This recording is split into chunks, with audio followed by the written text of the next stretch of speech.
ஒரு தந்தைக்கு எல்லாம் தெரியும். நீங்கள் திருமண கடையில் என்னை பற்றி திட்டிக்கிட்டு இருக்கீங்கன்னு அந்த அப்பாவுக்கு தெரியும்.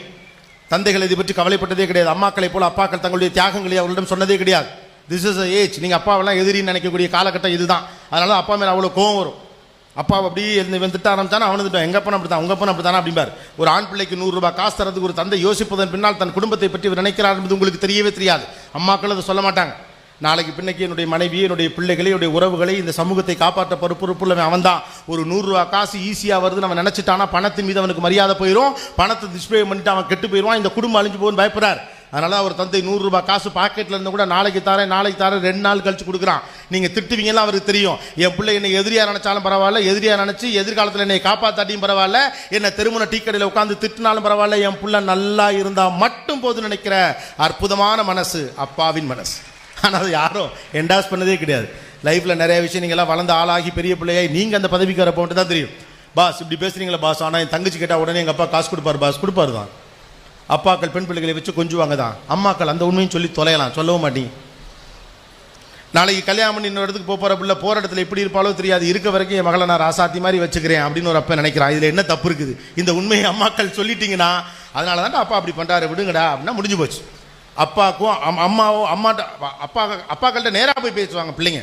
எனக்கு 1000 ரூபா பணம் வேணும், அல்லது எனக்கு இந்த ட்ரெஸ்ஸு வேணும், எனக்கு இந்த புக்கு வேணும், நேராக போய் அப்பாட்ட உட்காந்து கேட்க முடியும். ஆனால் அம்மாங்கிற ஒரு இடையில ஒரு ஆளை வச்சு தான் ஆண் பிள்ளையால் அப்பாட்ட போக முடியுங்கிற நிலைமையை இன்னமும் நீங்கள் வச்சுருந்தீங்கன்னா இந்த வாழ்க்கை நல்லா இருக்கு. ஆண் பிள்ளைகளுக்கும் அப்பாக்களுக்கு ஒரு நெருக்கம் வேணும். அவன் தான் வெளிப்படையாக நிறைய விஷயத்த பிள்ளைகள்கிட்ட பேச முடியும். அம்மாக்கள் கண்ணில் பசங்க செல்லத்தில் ஏமாத்திடுவானுங்க. அப்பாக்களை பசங்களால் ஏமாற்ற முடியாது. ஏன்னா ஆணுக்கு இன்னொரு ஆணை நல்லா தெரியும். தம்பி இந்த தப்பு நீ பண்ணிட்டு இருக்கன்னு சட்டையை பிடிச்சி கோத்துருவார். நீங்கள் ஆண் பிள்ளைகளையும் அப்பாக்களையும் பிரிக்காதீர்கள். இங்கே நடந்து கொள்ளக்கூடிய பல்வேறு பிரச்சனைகளுக்கு ஆண் பிள்ளைகளையும் அப்பாக்களையும் பிரித்து வைப்பதும் கூட ஒரு காரணம் தான். பையனை தன்னுடைய கண்காணிப்பில் வச்சிருக்கக்கூடிய அப்பாவுக்கு ஒரு பையன் இப்படி நடந்துக்கிறானா என்ன பண்ணுறான்னு அவரால் கண்டுபிடிச்ச முடியும். டக்குன்னு சட்டையை பிடிச்சி தம்பி இது தப்புடா, இது செய்யாதுன்னு சொல்லிடுவார். அம்மாக்கள் லேசாக பையன் முகம் சுருங்கினாலே கண்ணு வாடினாலே ஐயோ நாளைக்கு என்னை வச்சு காப்பாற்ற பொருள் அழுகாதுன்னு அநியாயத்துக்கு செல்லம் கொடுக்காதீங்க. ரைட்டு தானே? அது நல்லது இல்லை. நாளைக்கு இப்படி ஒரு பொண்ணு வந்துருச்சு கேள்வி கேட்பாலே, அதுக்கு எப்படி பதில் சொல்ல போறீங்க? இந்த ஊருக்குள்ள நான் நிம்மதியாக வெளியில் போக முடியாது, அந்த பொம்பளை பிள்ளைங்களை எந்திரிச்சு கேட்குறது, அதுக்கு எப்படி பதில் சொல்லுவீங்க? நாளைக்கு பண்ணுற எல்லாத்தையும் நாமளே பண்ணிட்டு அப்புறம் நாளைக்கு பிரச்சனை வர்றப்ப மட்டும் பேசிட்டு இருக்கிறதுல கிடையாது. எல்லா இடத்துலையும் நல்லவன் இருக்கிறான், கெட்டவன் இருக்கிறான். ஒரு பாதுகாப்பான சமூகத்தை உருவாக்கவும் பெண்ணை பாதுகாப்பதான் ஆணின் பொறுப்பு என்றும் உங்கள் பிள்ளைகளுக்கு சொல்லுங்கள். இன்னைக்கு உன் அப்பா உன் தங்கச்சியை எப்படி பார்த்துக்கிறாரோ அது மாதிரி நீ சாகிற வரைக்கும் உன் தங்கச்சியை பார்த்துக்கணும்டா, அது உன் பொறுப்புடான்னு சொல்லுங்க அண்ணங்காரன்ட்ட. அதை விட்டுவிட்டு அவன் போயிடுவாடா நாளைக்கு நான் தான் உனக்கு இருக்கேன்னு சொல்லாது. இந்த என்ன அரசியல்? உலகத்தின் உலக அரசியலை விடலாம் பெரிய அரசியல் அம்மாக்களின் அடிப்படை அரசியல். Don't do this.